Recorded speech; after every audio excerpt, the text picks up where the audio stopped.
You get it out of your head and on paper, and then you stop that reel that's like on repeat, going over, going over, going over everything.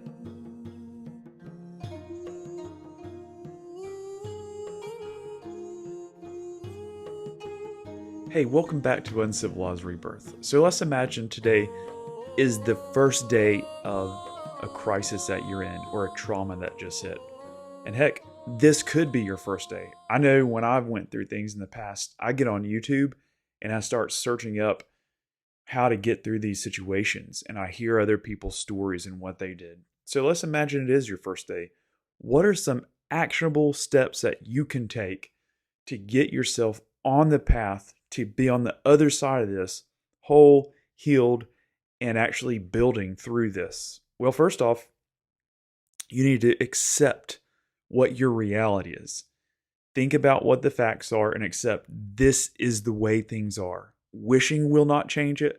Wanting some magic wand to come up will not change it. And you cannot be anywhere else than where you are at. And the only way to get through this is taking forward movement. Once you've accepted what reality is, now it's time to start checking on your internal state. How do you feel? Are you mad? Are you angry? Are you sad, upset, hurt, lonely, scared? What are you? Identify that emotion and then sit with it. This part is super hard, and it was so hard for me as a man because for so many years after being a soldier, growing up in the 80s with the father that I had and the parents that I had, me expressing and identifying my emotions was something very foreign to me.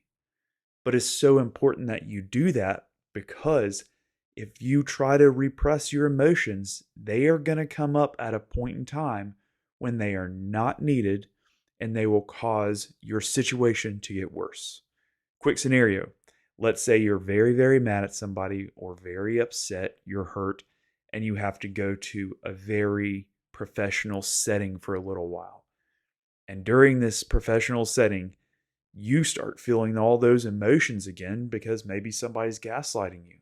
Maybe the person that has wronged you is sitting there and those emotions well up and blow up, and then that will be used against you. So, sitting with your emotions. If you need to cry, cry. If you need to get angry, this is what I suggest. Go get a tire, get a sledgehammer, and beat the crap out of it until you pass out. Get rid of your anger. Feel it. Get as mad as you want.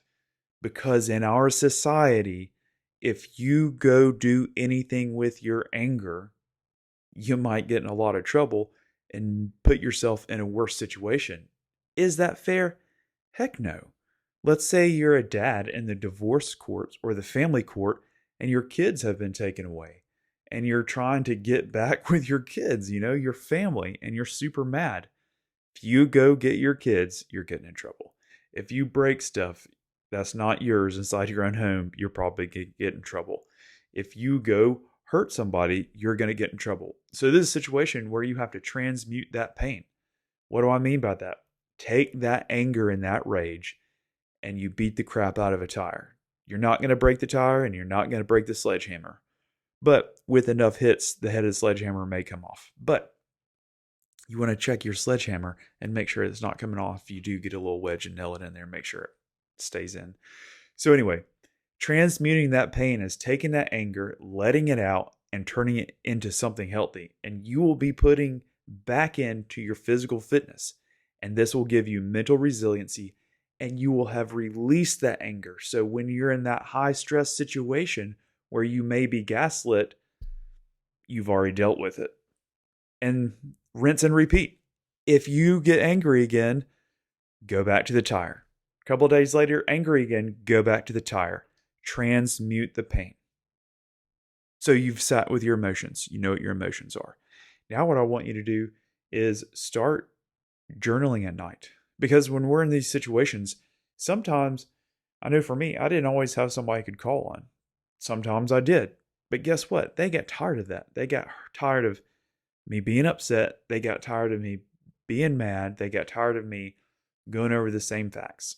And so it got to the point where it's like, I must handle this on my own. So journaling, The paper listens, the paper doesn't talk back, and the paper is going to be there to go back to and read in the future. Because most likely, you're going to be able to share your story to help somebody else through the same scenario.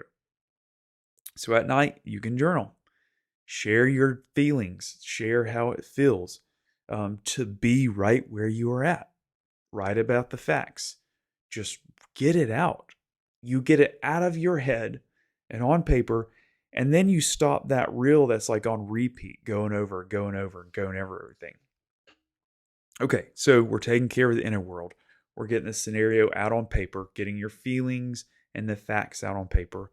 We're taking care of the emotions, and now we need to take care of our surrounding world. It's important to make a list, make a list of everything you need to do during the day.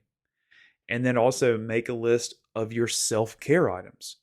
Because when you are in whatever scenario you may be in, or this may be a good training video if you one day become a person that's in a terrible situation. Self-care can be easily forgotten. Forget to shower, clip your nails, Q-tip your ears, wash your clothes, fold them, take out the trash, check the mail, wash the dishes, sweep, mop. All that stuff is just background noise. So make a list. First off, what self-care things that you need to do every day. Let's say it's shower, brush your teeth, drink water, clip your nails every couple of days, Q-tip your ears, meditate. I know that helped for me tremendously, just sitting down in the dark in the early AM and doing nothing and just sitting there and just experiencing being present. That is very powerful in and of itself. And I know it's hard to step into something that we've never done. But I heard somebody say, if you do what you always did, you'll get what you always got. Meditation may not be such a bad thing, and it's not of the devil. Roadhouse Spiritual Heart. So anyway, so now you're writing out a task list of taking care of yourself. It's like every day I will do this in the morning and I will do this at night. Go ahead, lay out your clothes at night for the next day. Square yourself away because you're in a really shitty situation potentially. And nobody else is going to be coming up, mommy and daddy and you.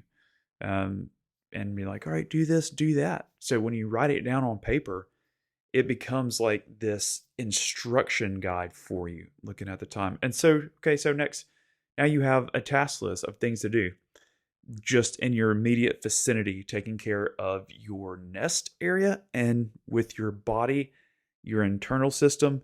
Now it'd be good to make a list of the things that you need to do to get through this difficult situation. So about a little over a year ago, I was put back into the family legal system. So I had a whole bunch of tasks that got put on me, which I would have normally had never going on. So I would sit down and write out who I need to call, what I need to print out, who I need to do this, where to go for this, go to get this done.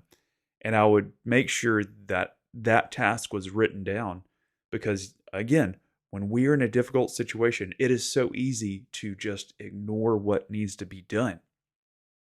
Cool. So we're taking care of that. Now we're on a trajectory to create really good habits in a difficult situation. It's just like a soldier trains under duress. So when they're actually in duress, they will sink to their highest level of training. So you may not have that training of being a soldier, but you can show up for yourself every day through these lists. Why do I say that? I'm putting a K in there. Show up for yourself with self-care, taking care of your nest, checking in on your emotions, making sure that they're being expressed properly, and then, like meditating. Like these things will get you on a trajectory where you are building consistency every day in a really difficult situation. And it wouldn't even hurt to sit down and write out where you want to be in a year, what you want your life to look like. And this trajectory of discipline will get you on that path. And one last thing, sit down and imagine what it feels like to make it through this situation in a year.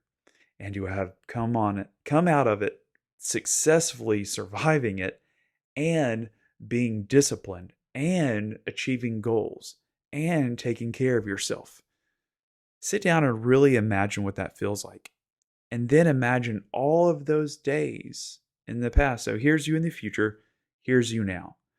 You're imagining yourself in the future, imagining all of these days that it took to get here. And imagine all the hard work you did and how proud you are. And you're going to be tricking your subconscious into showing your subconscious of like, oh, I've already done all this hard work and I've already made it through all this. So then it's like, oh, wait, I've kind of already done this. And it's just a way of tricking your mind and subconscious to get through a difficult situation even easier, if that makes sense. Okay, I'm done. Roadhouse, spiritual hard.